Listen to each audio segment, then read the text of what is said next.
Katie Gilmore. I am with the FAA safety team.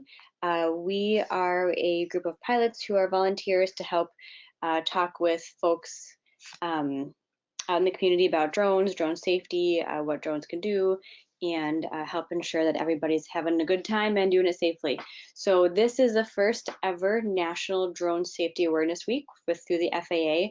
So our goal here is to get the word out about drone rules, drone safety, and different ways to have fun. So, oops. One of the objectives of Drone Safety Week is to cover the variety of things that we can do with drones. So we are highlighting a different sector of the drone community each evening. Yesterday we did public safety, so if you're interested in what law enforcement does with drones, I encourage you to find our webinar. We are going to post these online so that people can come back and watch them if they miss them. So you can find the public safety one shortly when we post it. Today is about business photography, where we'll be talking about insurance, promotional videos and photography, real estate, etc. Tomorrow will be agriculture. It's a really interesting one. Farmers are one of the first adopters of drones, so we'll see what's going on in their world. On Thursday, we'll talk about natural resources. That's officially the package delivery day, but we are going to also talk about natural resources on that day. DNR will be the keynote speaker on that event. And then Friday will be our STEM program. We're going to have one of the local school districts talking about their program in their high school. So we encourage you to tune in every night. At the end of each presentation, we'll cover a few safety initiatives and encourage you to connect with other drone pilots. So the way this will go is each webinar has a keynote speaker. So we'll have somebody from the industry talk about what they're doing and what's possible with drones, and then end in a few safety notes. And this will all culminate in a fly-in on Saturday. So if you've not come out to meet all the pilots, we highly encourage that. We're going to meet at Century College and get a tour of their fabrication lab. If you've not seen one of these labs, it's a really good experience. I highly recommend it. And then at 11 o'clock, so straight from the Fab Lab, we'll be going over to our drone flight park. So bring your drone if you have one. If not, just come say hi. We'll have a grill on site. You can come watch, bring your kids. I'll have my kids there. They're 4 and 6. They've been to a number of these. We keep it safe and definitely welcome them as well. If you've not seen the invite for this, you can find it on FAAsafety.gov and look for webinars in the Minneapolis area and or Minnesota area, and you will see this fly-in on Saturday. So let's switch over to the video. Let's see what I'm sharing here.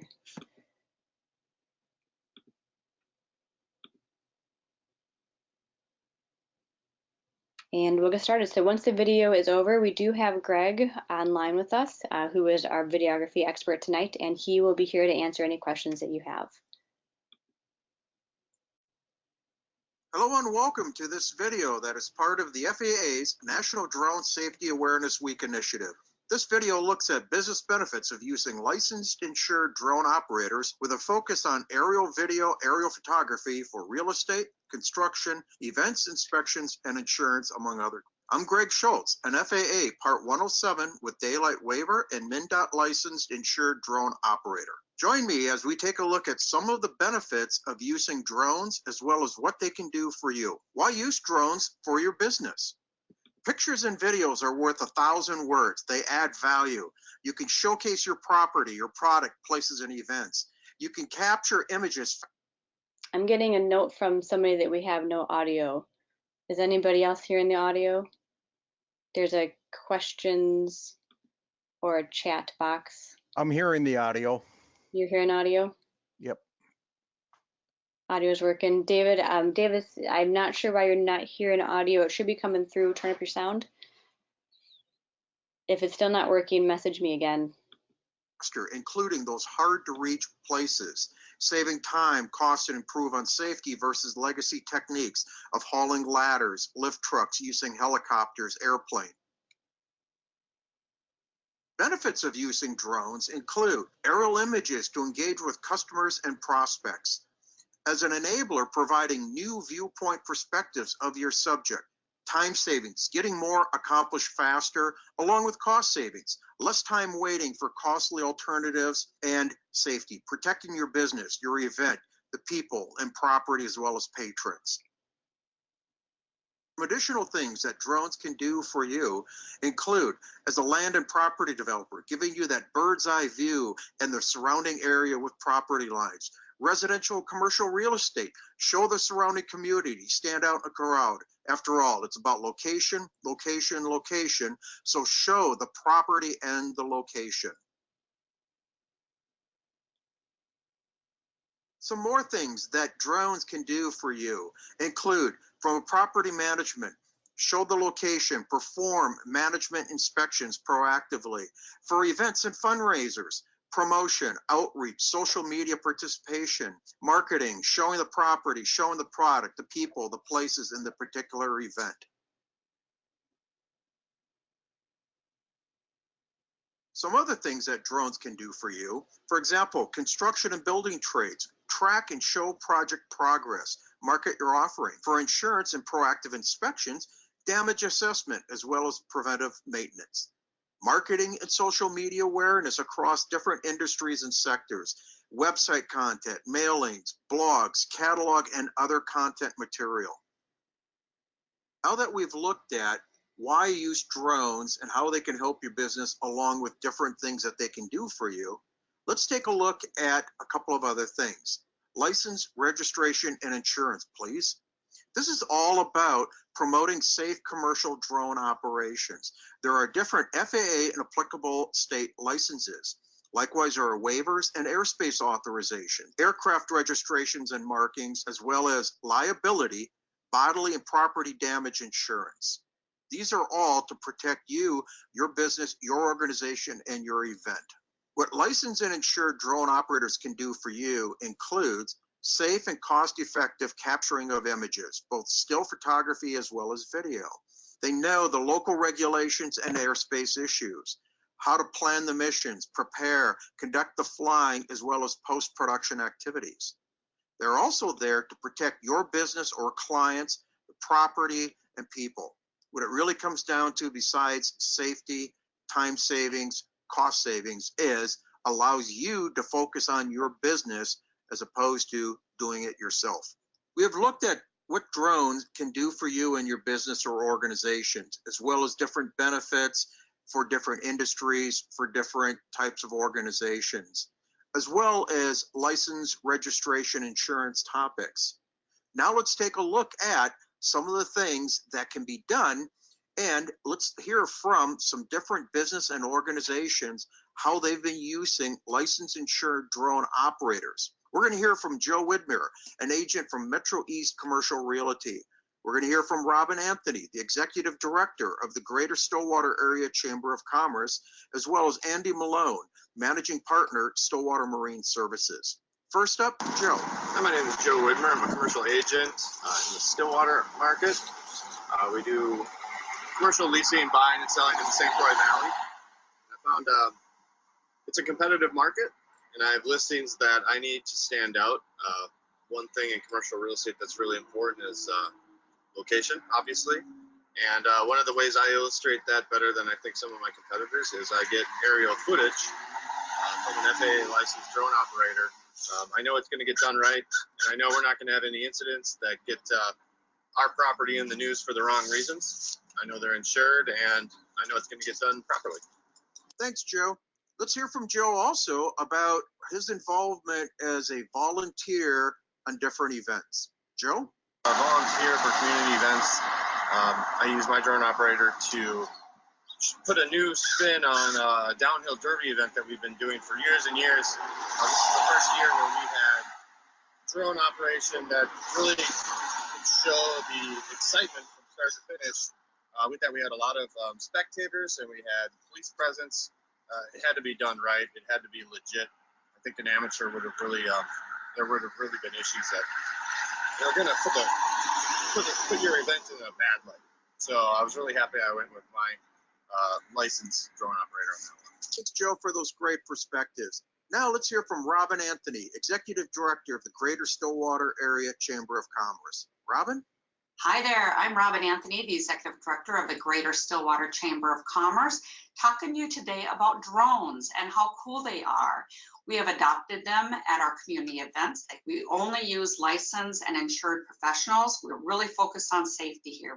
We have several community events that we host. The Rivertown Fall Art Festival, which is down in the St. Croix River in the park down in Stillwater, generates over 10,000 people that attend that. We also started a food truck event at Washington County Fairgrounds, and it's absolutely fabulous. We had over 10,000 people attend in one day. And it was really great to see the coverage that we got from the drones. It was very, very exciting, and it actually helps with us managing our attendance and getting some counts as well. Thanks, Robin, for those perspectives. Now let's hear from Andy Malone, Managing Partner, Stillwater Marine Services. Andy? I'm Andy Malone with Stillwater Marina. We operate a dry stack operation here for boats launching and haul out. Well, we have a lot of permitting issues here where we have to submit permits to the DNR. And when we have any kind of projects, we have to submit plans, overhead shots, view of the property lines, lots of great angles. It's important that whoever you use here as a subcontractor, that they're fully insured to protect the equipment. And can you imagine without drones, you had to hire plane or overhead shots. It was much more work and more expensive to do it that way. Thanks, Joe, Robin, and Andy, for those great perspective on how your organizations have been using drones and licensed insured operators to support your different activities. Where to learn more about drones for business and what they can do for you. Talk with licensed and insured drone operators. Visit the various FAA resource sites, including the FAA Drone Zone at faa.gov, as well as the general FAA drone site, faa.gov/UAS, as well as the sites shown here regarding this Drone Safety Awareness Week as part of this video initiative. Also check out different state and local resources, such as the MnDOT Aeronautics page. You can find these for different areas, different states, different cities, counties, and venues. A lot of great resources, a lot of great material. As part of the National Drone Safety Awareness Week FAA initiative with a focus around business, aerial photography and video, supporting different industries, real estate, construction, insurance, inspection, events. We've looked at several different things. Wrapping up, some closing comments include: look beyond the lowest cost. Use licensed insured drone operators. Differentiate your subject in the crowd, whether it's a place, a product, a venue. Stand out. Get those bird's eye perspective views. Reduce time, cost, and improve safety. I'm Greg Schulz. On behalf of myself and fellow licensed insured drone operators, thank you for watching. Look forward to visiting with you in the future. Fly safe, fly smart, and it's time for me to fly away.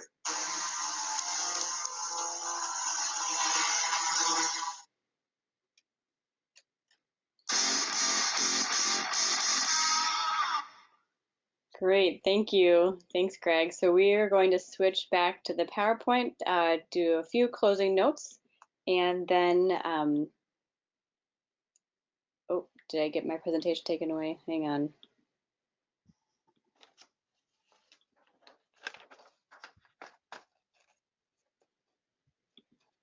Go back to the PowerPoint here. There we go. Talk about a few more things with from the FAA side, and then we'll switch over to Q&A. So just a couple of housekeeping notes. If you're not a licensed pilot, there's only a couple of things you need to do to get licensed and fly right. So the first thing is to get your remote pilot certificate. That's the 107 certificate. Why is this not presenting? There we go. You need to get an FAA registration for your aircraft, and that can be written on the exterior of your aircraft in Sharpie or in a sticker. You can do that through the drone zone, which we will talk about here in just a minute. And then there's a few rules to follow when you're flying drones. These are just the high-level rules. When you get your 107 certificate, you'll study all the details. But basically, stay below 400 feet, don't fly over people, and only fly in controlled airspace if you have authorization. And with respect to the airspace, you can get that authorization through a thing called LAANC, L-A-A-N-C. LAANC is an app that you can get on your phone. The FAA runs the back end of it, and it ensures that you have all of the controlled airspace at your fingertips, as well as any TFRs, and TFRs are temporary flight restrictions. Those happen over areas of concern like emergencies. They also happen when the president and vice president travel. It's areas where they close down the airspace to all manned and unmanned aircraft. So that's whether you're flying an airplane or a drone. And those will be important, especially as the elections get closer. Every time the president or VP travels, they travel with airspace shutting down around them. So it's definitely important to have this information at your fingertips, even if you're not typically in an area that's controlled. If you go to the FAA site down here at the bottom of the slide, faa.gov/UAS, you'll find information about LANCE and who the LANCE app suppliers are. There's quite a few of them. I think they're up to 18 or 19 now. But you can get your information there. And the reason that's important is LANCE will have information on all the areas where there is a lot of air traffic, where you're most likely to see a plane near an airport. So for example, here in Minnesota, and I didn't do a poll on this, but we usually get folks from around the United States, but here in Minnesota, we've got more than 370 places where aircraft land. That's airports, heliports, seaplane bases, etc. Every one of those yellow circles is an airport. So even when you're outside of the metro area, there are still a lot of airports around you. So it's important to know what the airspace is that you're flying in, and where you should keep an eye out for planes. And then keep in mind anywhere that there are those blue circles or red lines have additional information attached to them. Either it's a no-fly or it's in controlled airspace. And again, that LANCE application on your smart device can get you access to those airspaces. We mentioned we'll switch over to MnDOT here. So the FAA has federal regulations. We in Minnesota do have some additional state regulations. Those are administered by MnDOT. There are state statutes that date back to the 1920s that reference manned aircraft, and when drones were labeled as aircraft, the drones got pulled into there as well. So as Greg mentioned, that requires a commercial operator's license if you're flying commercially, paying aircraft sales tax, and then getting a registration certificate for your aircraft. And part of that does require insurance as well, just like for your automobile. As part of that, MnDOT also does safety outreach, so you'll see us at Drone Day and other events around the state as well. Again, for the state statute, you have to register your aircraft, you have to insure your aircraft, and then if you're operating commercially, you also have to have an operations license. And then at the state, they reiterate that you must also comply with the FAA rules. On the local level, there are a number of cities, counties, parks and rec that have additional ordinances for drones that are specifically for drones. When MnDOT is aware of them, we record them at the link here, and you can find that at dot.state.mn.us/arrow, and that red arrow on the screen points to where that link is.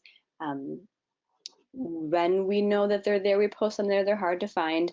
It is the POS responsibility to check first, and we can help your community if they're interested in ordinances. So Greg mentioned a number of resources. We certainly recommend finding your local flying club if you're not already involved. There are a lot of Facebook groups for drones. There are also meetup groups for drones that are really popular. There are hobby organizations that have been around a long time that are great resources. If you're in the South Metro, I don't know if all newspapers have it, but you'll see Chris Spangler, one of the FPV races. There are a lot of FPV groups around here that are really popular. There are a lot of drone groups. We encourage you to get involved and fly with friends. The FAA has a number of resources as well listed there, and then of course the state resource. The local FSDO, which is Keith is on the line here from the FAA, that's his office. You can contact them if you have questions for the FAA. There's a UAS helpline and the email address, and you will get a response if you call or email them. I've had to do it before, and they are quite helpful. So feel free to reach out to them as well. And with that, it brings us to questions. So I will turn it over to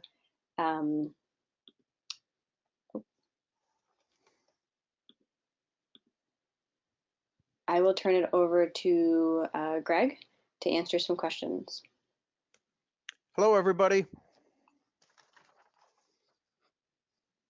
So the questions can be The questions can be typed into the questions section, and we have a couple here. So, Greg, what kind of aircraft do you fly? Good question. I fly a couple of different ones. I fly DJI Phantom 4 Pro Obsidian.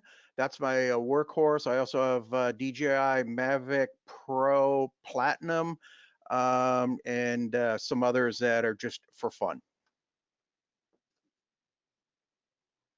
Great. Here's another one. How long have you been flying drones? 5.5 or going on 6 years. That's not counting little RC helicopters and stuff like that.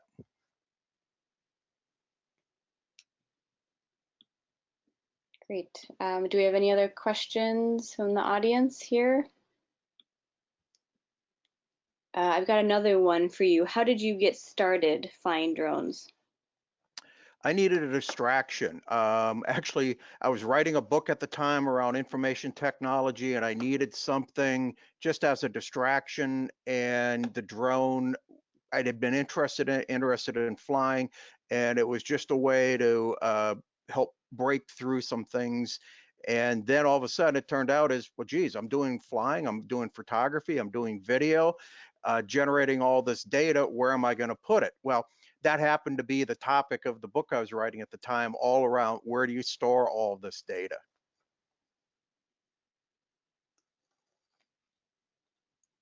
Great. Anything that you want to bring up with the group? Yeah, a couple of things I run into quite regularly is certainly well, we don't need to have a license because nobody's going to catch us, nobody's going to track us down, there's no enforcement. And I just tell people, just do the right thing, get licensed, learn the rules, learn the regulations. And here in Minnesota, that also means getting licensed with MnDOT. With the cold weather coming up, I get asked this question quite a bit, is do I fly in the wintertime? Absolutely. The coldest I've flown is what, 25 below absolute, very, very short flight. So you got to watch your batteries, take care of your aircraft, watch icing and other things like that, and find really good gloves. Good recommendation. I've had those frozen fingers before. Oh, I tell you what, I just got some new ones in yesterday, and I've got a pile of different gloves. The very, very lightweight ones, the heavier ones, the knit ones, some jumbo ones just came in today. And I'm always trying different ones because it's that challenge of, you know, touching the control pad with your fingers, and you don't want to frostbite your fingers. That's right.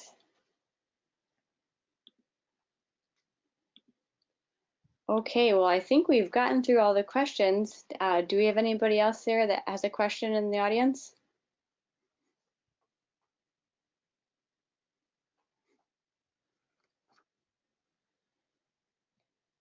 Fantastic. Well, thank you for your time. I hope everybody got something out of this. Again, we'll be meeting every night at 8, and then we certainly invite you out to the fly-in on Saturday to meet and greet the folks out here, and hope to see you soon. Thanks again for your time. Thanks, everybody. Bye-bye.